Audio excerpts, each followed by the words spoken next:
So I'm going to ask you to just take a seat wherever you can find it, because we're going to keep this configuration, because our next conversation is going to be highly interactive, and I'm going to attempt to minute this live. So it's going to be action typing. So sit so you can see that screen, because our next topic of conversation is then to say, okay, and Paul, you must help me if I miss something on the question, but if this is our reality, I think what we've proven is we need a more systematic approach.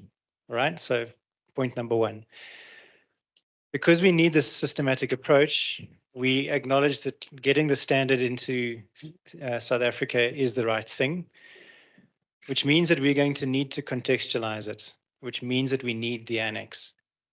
Okay, so that's how we get from this to the next conversation is, so what does this annex need to do for us?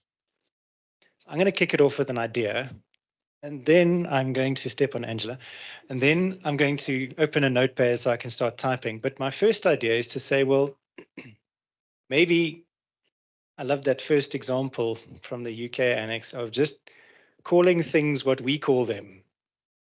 So we don't have lots of appointing parties and other parties, but to call them whatever we call them. So a client or an employer or an owner. So I would suggest to kick the conversation off that one of the first things I would want to see in the annex would be that translation table of terminology to say, what do we call things here? Okay, who's going to take this from me?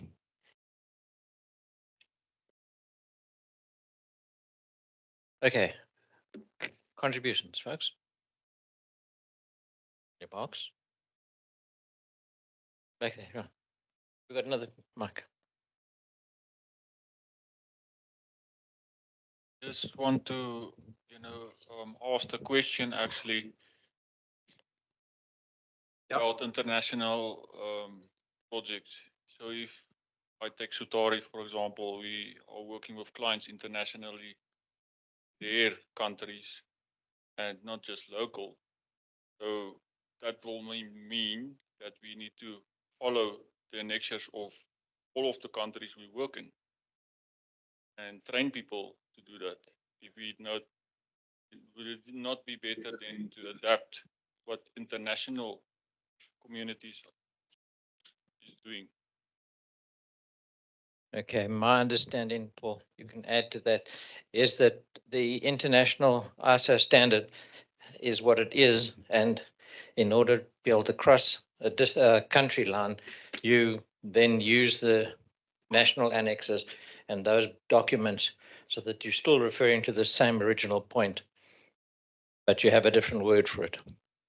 Yeah, I mean the terms in the ISO they are defined terms, and the idea behind it, it's the national forward as opposed to annex, enables you to translate them. So I mean it works the plus on the plus side as a country, it works fine, because if it's colloquial and that's what everyone's familiar with, then it means that you can have a conversation. So it does make it a little bit more difficult for the likes of Sutari who work internationally, because basically every country comes up with a colloquial name for the same term, but the mechanism is there that you can, you should be able to. If you look at the country's national forward, then that should tell you where it is. The flip side to it is that probably unlikely that it's going to be consistently used as well. So I'm not saying it's not worth doing, but I think people will still call it whatever they want to call it. Is probably what I'm saying. So I think to add to this is the idea to act. Sorry, keep forgetting. Is the idea here to actually say that we're going to say that an appointing party in South Africa is according to our either proxy or whatever agreements, this is what we're going to be referring to? Is that the exercise we're doing here? All right. Okay. So just yeah, no. Okay. So just going back, yes, we work with international, we work on international projects, but this is more geared to our South African market. What are we going to say in our contracts or in our information standard? what is an appointing party, what is a lead appointed party, etc. And then if we're working internationally, we're obviously going to need to get that annex to understand what they refer to it so that we can match the two together and understand their process. Okay, so I think we should list the various terms, and then we should actually then look at giving the names according to our contracts basically say. Yeah, Which I can't remember what those things are in the contracts.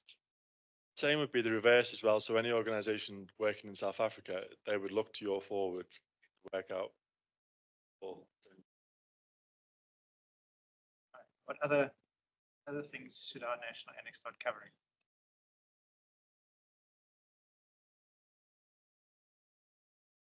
Well, this is going to be a long process. No, I think one of the issues we need to cover definitely is the whole issue of how we say certain things and the standard associated with it. So what it's a metric standard, classification standards, those are things we need to pick up and make sure we've talked about it already, but we need to make those decisions.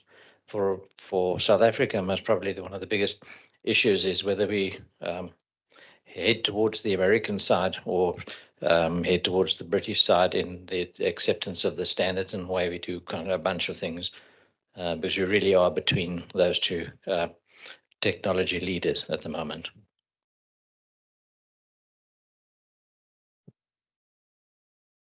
To sort of start making noise, to include and almost demand the respective players, like your Nemistek or Bentley, to be part of this, as Autodesk is, for example, in my opinion. So meaning your vendors or software developers, in my opinion, because especially when it comes to classification, because you could almost get a general sense, we would say predominantly these are the two players, Nemistek and Autodesk, and the classification development is what I see also happening, born from these initial discussions, which may almost determine the precedent. But we are in this AFCTA trade policy era where the holistic development of digital transformation needs to also consider that.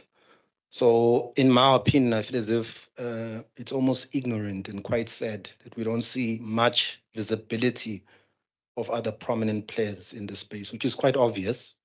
And kudos to Autodesk, who's visible, because to me it means, okay, somebody cares beyond profit, because such discussions, they have to be here to determine towards being inclusive, because these things are quite expensive. I just wanted to share that feeling. I do think we need to add in container naming standards.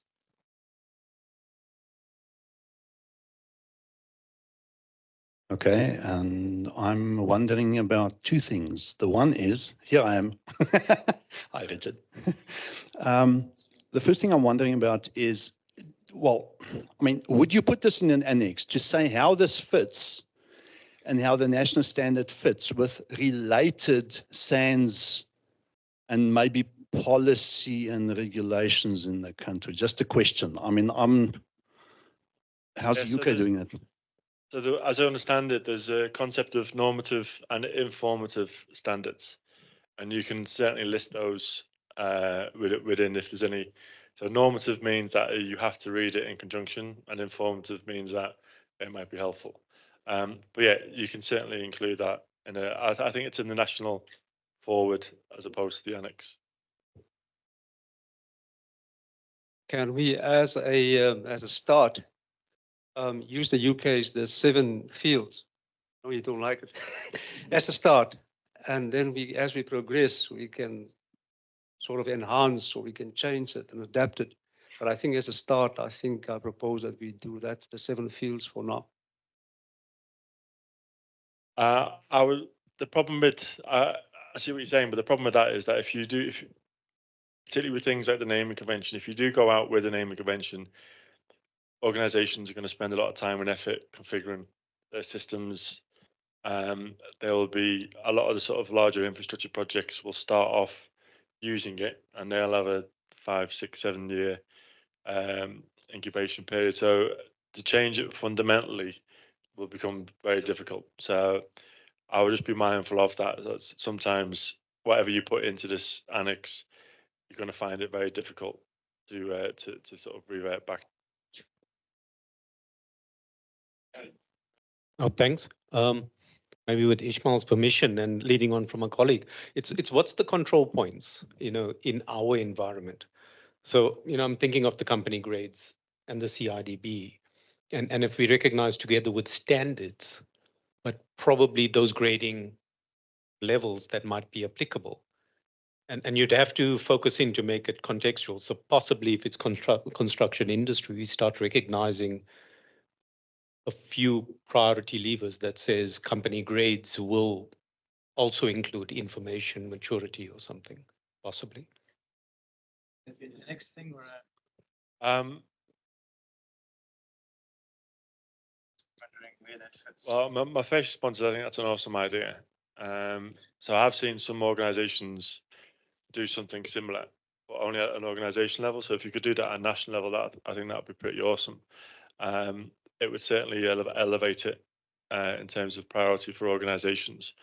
In terms of where that would sit, I think it would be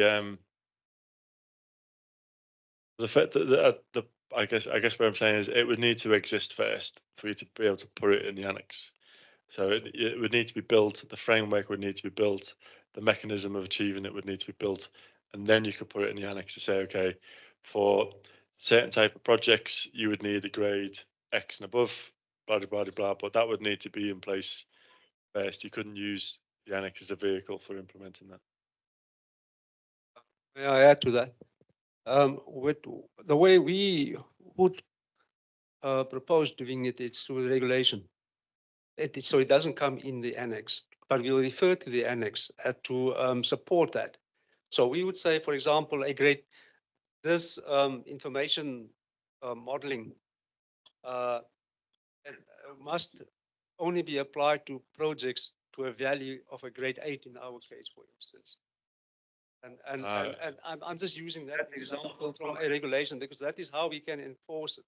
That's our instrument, regulatory instruments. Right. Okay. In which case, I don't think it's necessarily a good idea. So, just to share some experience, then. So in the UK, there was a similar sort of thing. So I think the initial benchmark was 50 million. So anything over 50 million pounds. But then everybody sort of started saying, well, is that 50 million per appointment? Is that is that cost? Is that because you've got so many different costs associated to a project, to an asset. What if it's a program? Is it per phase? Is it?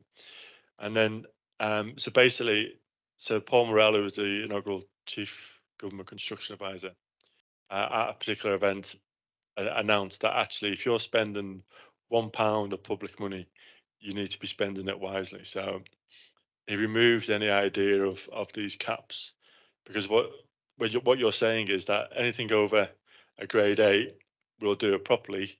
Anything below, we'll just waste everyone's money. And so I think from a political point of view, I don't think that message comes across quite well either. So I do prefer that if you're spending £1 of public money, it should be spent wisely. Wait for Richard to catch up. Keep going. Okay, so I was just going back to the RSA annexure. Maybe what we should do is take a look at other annexures and see what they've changed and start from there. So look at the UK, look at what the Australians have done, or anyone else has done one, and just see with what they've changed and then model ours against that. Because instead of having to read through the whole thing and try and work out what's different, let's start from that point. Sure. Thanks. There's one other issue that came up earlier that we seem to have lost sight of. We were talking about the accepting ISO 19650, the annex and the other bits and pieces, but you did speak earlier about a protocol document. Okay, so that's also a very critical document because some of the stuff we're bringing up now is actually should be homed in the protocol document. It's not a legislation. It's not a force. It's not anything else like that. This is how we do it here. Okay, so it's that sort of level. Okay. I think we start off by looking at the Australian annex. But I think we need to take a step back and first and foremost decide where we want to focus this at. If we look at the CIDB, their policies, their direction, it's got to do with government's procurement and government's processes of building. It excludes all other buildings. If we, however, decide to take it through TC 59, which becomes a South African Bureau of Standards environment, that standard automatically then becomes national legislation, not enforceable in the first processes. But once we change the national building regulations to include this, then this becomes national legislation as a minimum requirement. And there we've got lots of time to determine the different levels and who and what needs to apply to it. But we must understand these are the two routes we are currently being faced with. We either just take it as a procurement process, or we decide we want to go legislative process. And that's where we might need to make decisions. Can I add to what Rudolph has just said? Because I'm an architect, and so I totally get what Rudolph is saying, because I work with the National Building Regulations as my Bible. But not everyone does. So civils don't work with the National Building Regulations, for example. So we're sitting between different disciplines and different clients. So private sector, public sector, national, and then which disciplines. So I don't have the answer, but I think that we need to think beyond just particular disciplines. That fit into this category of. Yes. Yeah. So, yeah, I suppose we'd say national building regulations are normative for now. So let's just bring it back to what we're considering. This is an information management conversation. Not recording myself. Help me with the language, but this is an information management process. It's how we produce information, and the annex then tailors that information management standard to South Africa. So that's a thing. Then that sits within, in my simple understanding, within other frameworks which say, is it going to become law, and who's going to implement it, and who must do it and who mustn't do it. But if we go back to, the topic of the day, it's the process and that extra thing that tailors that process to here, right? Yeah, I mean, I was just thinking as you were saying there, so there's probably a couple of ways to look at it. One is there are some open-ended requirements. So the example that I gave about information containers need to be classified. It is actually difficult. If you don't specify which classification system, then you're leaving it open. Right? If you get open, then everyone's going to be using something slightly different. So that's one thing that you need to consider. So it would be a case of going through each of the activities and seeing which ones are open and ones that you'd like to close down, so that you get a standardized approach or unified approach. The other one is in terms of, are there any things there that wouldn't work in South Africa? If your starting point to say, well, just do it as it is, what would be the blockers? And I don't know the answer to those questions, but there seems to be some things in South Africa which makes it a little bit unique, in the sense that this wouldn't work as it stands, and you need to find out what that is. Then can you use the annex to try and overcome that?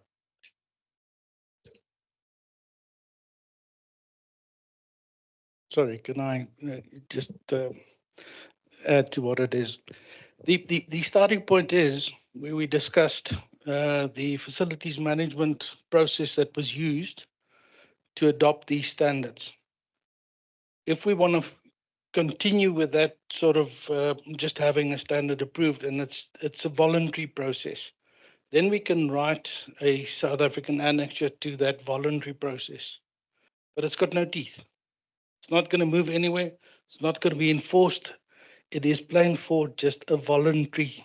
If I want to do something, it's a good way of baking a cake. If we go to TC 59, and that's where the big difference comes in, because the ISO 1960 or 6500 has been developed by TC 59 ISO, it becomes building legislation. It's not a voluntary standard anymore. So if we take it then to the British BSAC, that's part of their TC 59, which is also building legislation. Bring it to South African TC 59, it becomes building legislation. Then the standard, which is a voluntary standard, is called up into the TC 59, and their name, or it's standards that deals with national building regulations. So it becomes then part of a legislative process. Can you sum that up in a nutshell? Because I'm struggling. What do you say? We must decide if we leave the South African annex as a voluntary standard without any teeth, or we must decide that we want to bring it into minimum requirements for the building industry. That lady and Mike.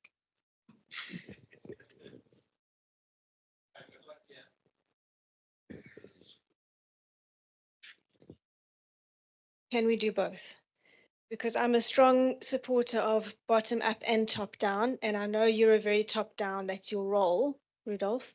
And I don't know if whether it's bottom up or top down, if it influences the content of annexure of what we're doing. Does it change what we put into that annex? Probably not. I yeah, that's not my understanding of how it works. I'm not saying that what I'm about to say is correct, but that's not my understanding at the moment. As I said to you before, ISO standards will live up there until they're adopted at a national level.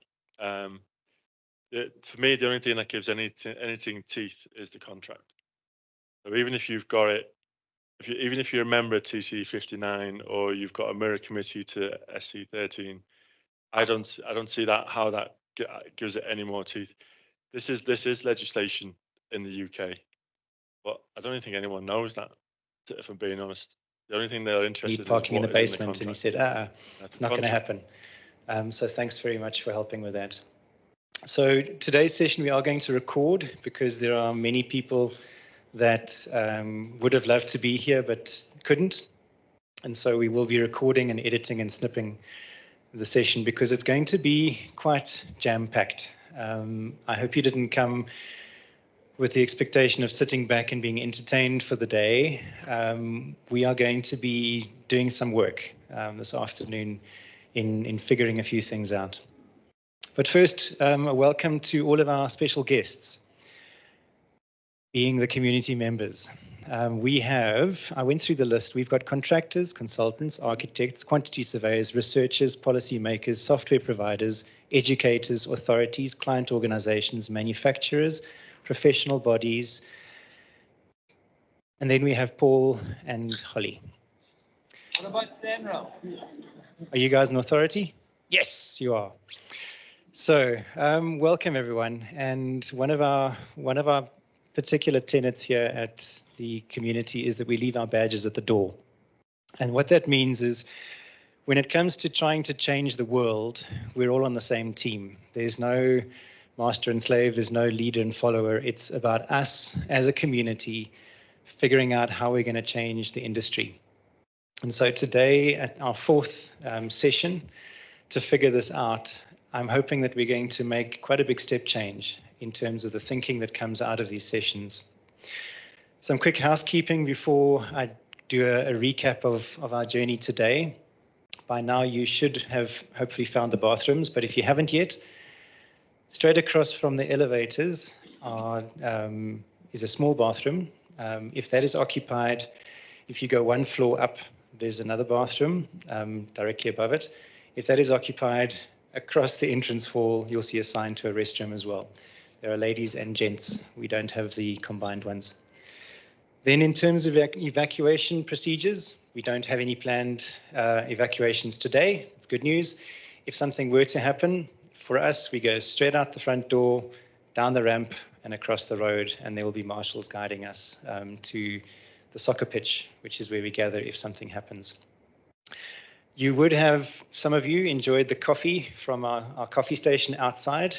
There's coffee inside if you want filter, but if you want a fancy coffee, it's on the house for us. So if you show them your badge, then you'll be able to get some fancy coffee there. We do have a smoker's balcony, which is great news. It's out there. So if you want to go and have a puff during the break, please join the smoker's balcony. Close this again. And you're welcome to go and get your nicotine fix there. We will have tea time halfway through. We'll be back in the patio for that. And then again, after this afternoon, please do stay if you can for drinks and more discussions around how we change the world.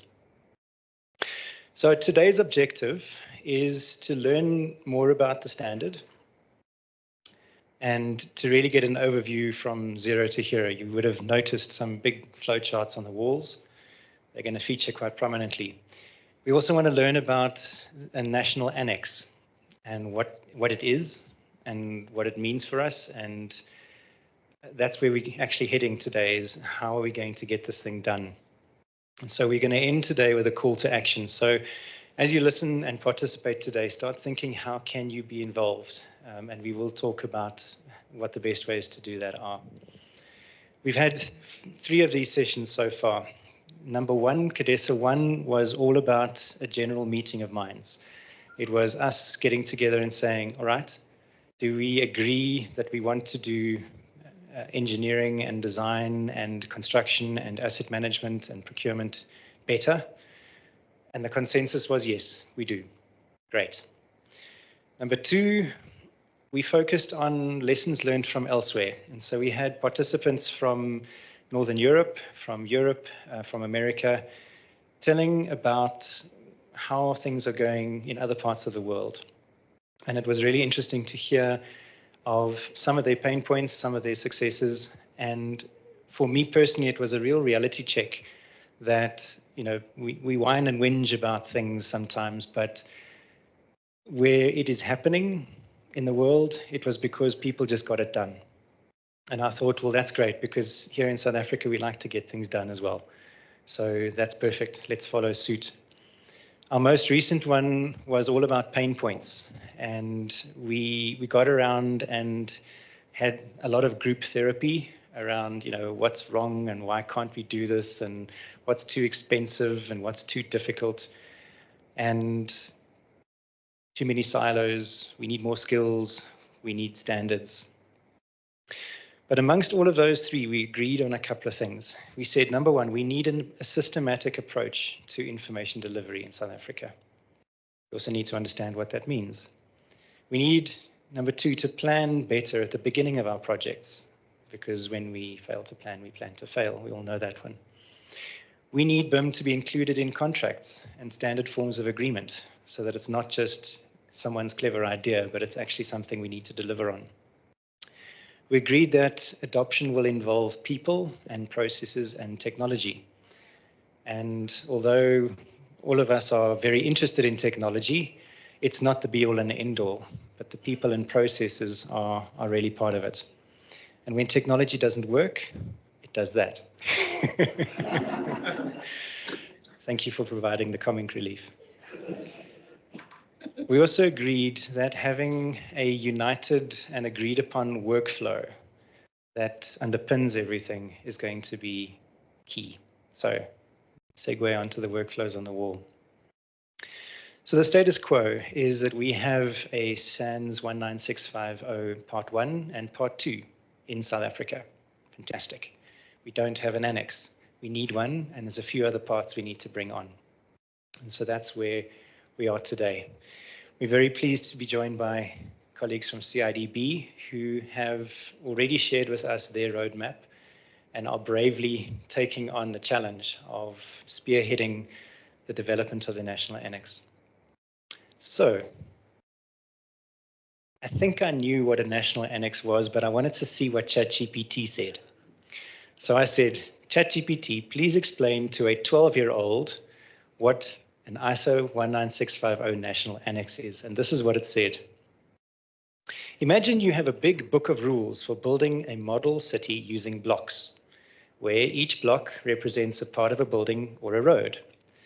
This book helps everyone understand how to build their parts so that everything fits perfectly together. This book is like the ISO 19650 standard, which is used all over the world to help people build real buildings and cities in a smart, organized way using computers.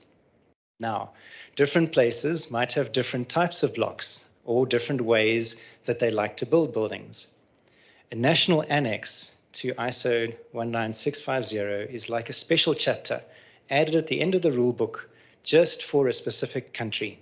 It explains extra rules or changes to make sure that the big book works well with the types of blocks and building styles that are popular in that country. This special chapter helps everyone in that country use the big book better and build things more efficiently. It's pretty good. So I must say I learned a thing or two about the National Annex in that simplified explanation.